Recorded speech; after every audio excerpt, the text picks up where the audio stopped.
हरि ओम.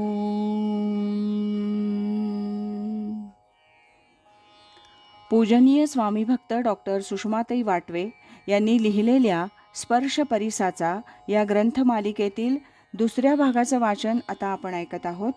आज ऐकूया यातील प्रकरण पहिलं, लोहो परिसेसी लागला, याचा भाग पहिला. लोहो परिसेसी लागला, थेंबुटा सागरी मिळाला.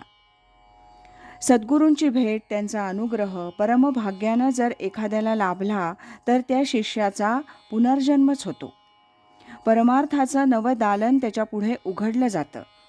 त्यातील विचार मौक्तिक पाहून प्रथम दर्शनी तर तो भारावूनच जातो. मग त्यातील विचार आपल्या आचरणात आणावयाचे आहेत याची जाणीव त्याला होते आणि तो सद्गुरूपदिष्ट मार्गानं ध्याननामादी साधनेला लागतो. रामनाम घ्यावे तेणे पथ्य सांभाळावे, या वचनानुसार तो साधक आपले आचार विचार जास्तीत जास्त शुद्ध कसे होतील ते पाहतो. आपल्या सद्गुरूंचे आचार विचार कसे आहेत, कोणत्या प्रसंगी ते कसे वागतात बोलतात याचं तो सूक्ष्म दृष्टीनं निरीक्षण करतो. शक्य असेल तेव्हा प्रश्न विचारून त्यांचे विचार समजून घेतो. बोलण्यासारिखे चालणे, स्वये करुनी बोलणे, असं संतांचं जीवन असतं. आपण कानाने जे ऐकतो त्यापेक्षा आपण डोळ्यांनी जे पाहतो, जे अनुभवतो, त्याचा परिणाम आपल्या अंतःकरणात खोलवर ठसतो आणि तो दीर्घकाळ टिकतो. स्वामी माधवनाथांच्या जीवनातील असेच काही प्रसंग या प्रकरणात घेतले आहेत.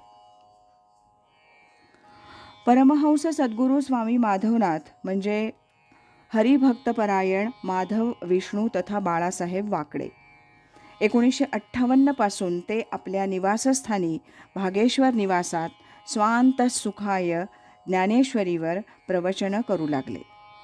1968 मध्ये नाथ संप्रदायाचे परमहंस सद्गुरू स्वामी स्वरूपानंद पावस हे एक ज्ञानेश्वरीचे अंतरंग अधिकारी थोर संत आहेत असं कळल्यावरून त्यांच्या दर्शनाला गेले.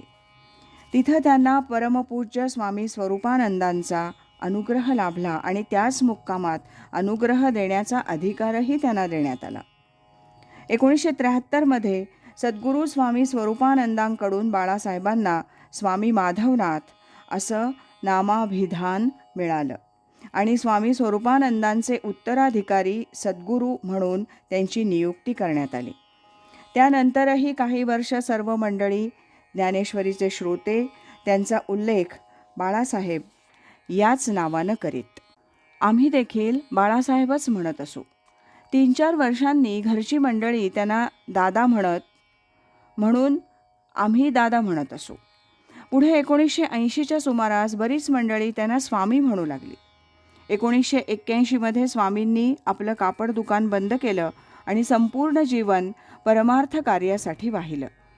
तेव्हापासून सर्वच मंडळी त्यांना स्वामी म्हणू लागली.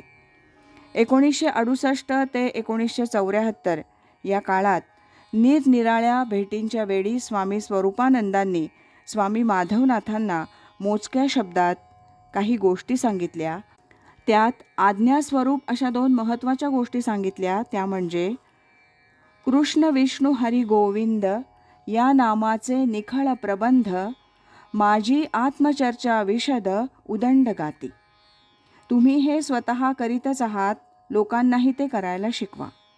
पुढच्या एका भेटीच्या वेळी स्वामी स्वरूपानंद म्हणाले, युक्तः कर्मफलं त्यक्त्वा शांतिमाप्नोति नैष्ठिकीं अयुक्तः कामकारेण फले सक्तो निबध्यते.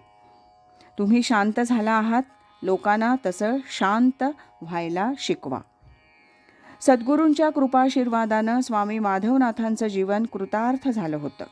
आता त्यांना स्वतःकरता काही मिळवायचं राहिलं नव्हतं. उर्वरित आयुष्य त्यांना स्वरूपाच्या आनंदात 4 दिवस खेळीमेळी अशा पद्धतीनं काढता आलं असतं.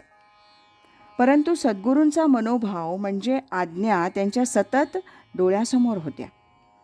शुद्ध परमार्थाचा प्रचार प्रसार करून तळमळणाऱ्या जीवांना शांतीचा मार्ग दाखवायचा होता.